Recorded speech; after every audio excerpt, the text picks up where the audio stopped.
Force and laws of motion. आज हम first law of motion और लॉ ऑफ इनर्शिया के बारे में कुछ पढ़ेंगे। ये फर्स्ट लॉ ऑफ मोशन क्या है, ये फर्स्ट लॉ ऑफ मोशन क्या है या लॉ ऑफ इनर्शिया किससे कहते हैं, was proposed by Sir Isaac Newton and states the statement of Sir Isaac Newton, an object at rest stays at rest and an object in motion with the same speed and in the same direction unless acted upon by an unbalanced external force। Newton हमें कहता है कि एक चीज एक ही जगह ठहरा हुआ होता है या ठहरा हुआ रहता है, और कोई चीज जो मोशन में है, जो मूवमेंट में है, वो मूवमेंट में एक ही स्पीड में होता है और एक ही डायरेक्शन में होता है, अनलेस जब तक न इसको अनबैलेंस्ड एक्सटर्नल फोर्स, कोई बाहर का फोर्स उसको आए स्टॉप करने के लिए, रोकने के लिए, तब तक ये चीज रेस्ट वाला रेस्ट में है और चलने वाला मोशन वाला मोशन में ही लगातार रहता है। ये है Newton first law of inertia और फर्स्ट लॉ ऑफ मोशन, यानी जिसमें न्यूटन हमें क्या कहता है कि अगर कोई चीज हम रेस्ट पर रखेंगे वो रेस्ट पर ही रहेगा, और कोई चीज मोशन में है वो उसी मोशन में सेम स्पीड में चलता है और सेम डायरेक्शन पर ही चलता है जब तक उसको कोई फोर्स टकराएगा और उसकी डायरेक्शन चेंज करेगा या उसको रेस्ट से मूव कराएगा और मूव से स्टॉप कराएगा, तब तक ये है इसका लॉ ऑफ इनर्शिया। अब मैं एक्सप्लेनेशन आपको बताता हूँ बेटा कि उसने एक्सप्लेनेशन क्या दी, वजह क्या दी। देखो वो क्या था बेटा, if an object is not moving means at rest it will remain at rest until an external force is applied. अगर कोई चीज रेस्ट में है वो रेस्ट में ही है जब तक उसको कोई फोर्स यहाँ से आएगा और उसको धक्का देगा, उसको मूव कराएगा, तब तक दुनिया की कोई ताकत उसको नहीं अपनी जगह हटा सकता है जब तक उस पर कोई फोर्स अप्लाई होगा। दूसरा पॉइंट है बेटा, अगर कोई चीज चलता है, मसलन दरिया है, हमारी ये पानी की नदियां बह रही है, it continues to move in straight line, ये सीधी लाइन में चला जाता है एट ए कांस्टेंट स्पीड और एक ही स्पीड में, unless an external force change the speed और डायरेक्शन।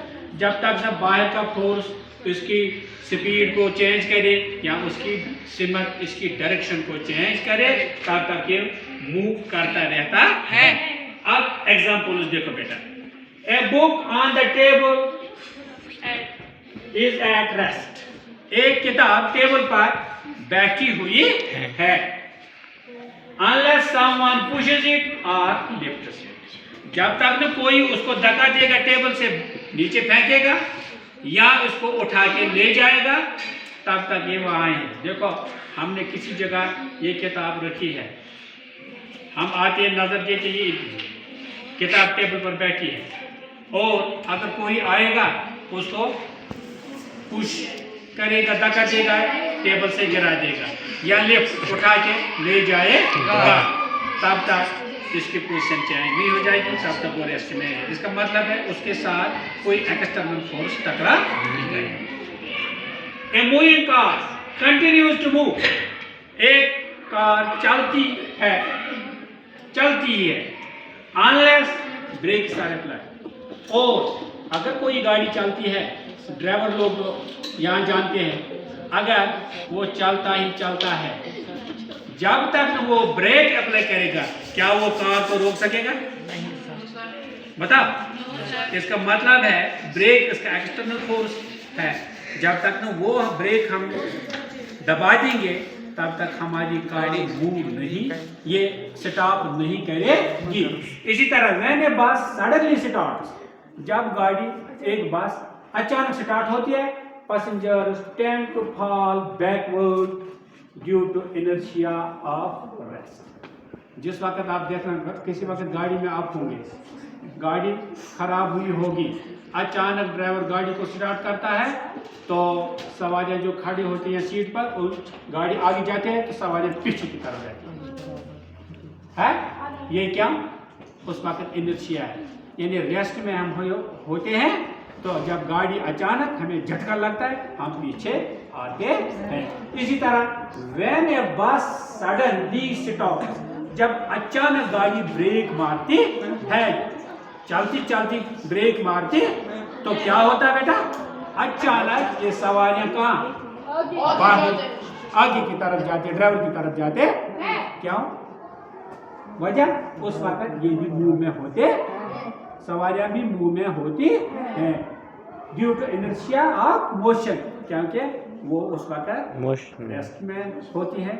हमें लगता है कि गाड़ी में हम बैठे हैं, हम बैठे हुए हैं, लेकिन गाड़ी में हम भी उस वक्त मोशन पर होते हैं, गाड़ी मोशन पर होती है। इसी तरह फिर बेटा देखो इनर्शिया क्या होता है? The tendency of an object to resist changes in its state of motion. ये वो ताकत होता है जिससे कोई चीज मुकाबला करता है, जिसे कोई चीज मुकाबला करता है, वो चेंज करने में, डायरेक्शन को चेंज करने में मुकाबला करता है, उसको बोलते हैं इनर्शिया। यानी वो ताकत उस चीज की होती है, इज कॉल्ड इनर्शिया। उस अमल को क्या कहते हैं? It depends upon the mass of an object. ये डिपेंड करता है किसको? मास। एक हो गया वेट बेटा, दूसरा है मास, दूसरा है मास हो गया पूरा जो वजन इसका है। A heavier object has more inertia than lighter one। और जो ये भारी चीज होता है, जो बड़ा चीज होता है, उसको ज्यादा रेजिस्टेंस का ताकत होता है किससे? जो लाइटर है, जो छोटा चीज होता है, जो छोटा चीज होता है। इस तरह मैंने आज आपको पढ़ाया फर्स्ट लॉ ऑफ मोशन। तो सुबह इंशाल्लाह हम सेकंड लॉ ऑफ मोशन देखेंगे। खुदा